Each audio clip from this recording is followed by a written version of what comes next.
국내 공공기관들이 국제개발협력 사업의 확대와 발전을 위해 민간 부문과 함께 협력하고 있습니다. 지난 21일 경기도청은 경기도와 함께 국제개발협력 ODA 사업을 추진할 민관협력체인 국제개발협력 얼라이언스가 공식 출범했다고 전했습니다. 이 기구는 국제개발협력 사업의 전문성과 경험을 갖춘 경기도 내 NGO, 기업, 대학 연구기관, 공공기관 대표 등으로 꾸려져 앞으로 경기도가 추진하는 공적개발원조 사업 제안을 비롯해 계획 수립, 평가, 홍보 등 모든 과정에 참여할 예정입니다. 경기도는 올 하반기 공적개발원조 사업부터 국제개발협력 얼라이언스를 본격 활용해 긴급 구호 예산 1억 1천만 원, 대학, NGO, 기업협의체 제안사업 예산 1억 5천만 원에 대한 의견을 수렴하고 사업을 추진할 계획입니다.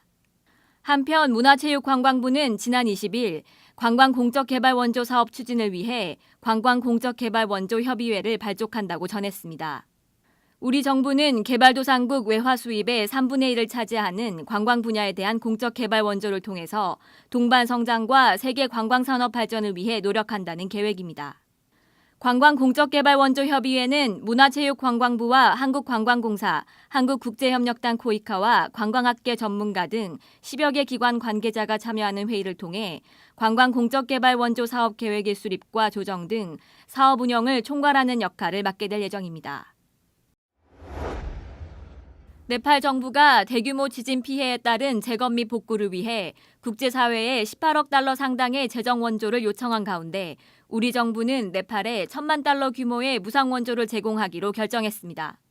지난 20일 외교부는 보도자료를 통해 네팔의 지진 피해에 따른 복구 및 재건 노력을 지원하기 위해 이같이 결정했다고 설명했습니다. 이에 따라 정부는 우선 네팔 정부 차원에서 확인한 시급한 복구 재건 수요를 우선적으로 지원하고 중장기 차원에서 필요한 수요는 적절한 사업을 발굴해 지원할 방침이라고 전했습니다.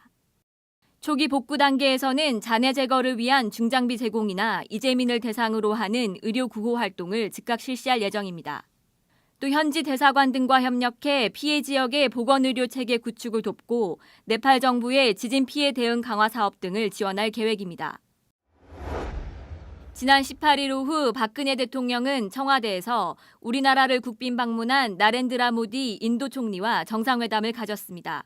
이번 회담에서는 한국과 인도가 외교, 안보, 경제, 문화 등 제반 분야에 걸친 협력을 통해 양국의 전략적 파트너십 관계를 특별 전략적 동반자 관계로 한 단계 격상하는 데 합의했습니다. 아울러 인도에 약 100억 달러의 유상 원조를 통해 한국 기업들의 인도 진출을 지원하는 방안도 마련했습니다. 인도에 대한 원조는 사회 기반 시설 건설 지원을 위해 대외경제협력기금 EDCF가 10억 달러, 한국수출입은행이 90억 달러 등 모두 100억 달러의 자금이 지원될 것으로 보이며 이번 자금은 인도가 추진하는 100개 스마트시티 건설, 겐지스강 수질 개선 사업, 철도 건설 등 인프라 구축에 사용될 예정입니다. 이 자금은 낮은 이자율의 유상 원조나 융자 제공 형태로 이루어지며 자금 지원이 성사되면 한국이 인도에 유상 원조를 하는 첫 사례가 될 것으로 보입니다. 지금까지 인도는 주요 7개국 G7 외에는 유무상 원조를 받지 않았으나 지난해 5월 모디 총리가 취임한 이후 적극적인 경제 개발을 추진하면서 G7 외의 원조 자금에도 문호를 개방하고 있습니다. ODA 웹TV 손태정이었습니다.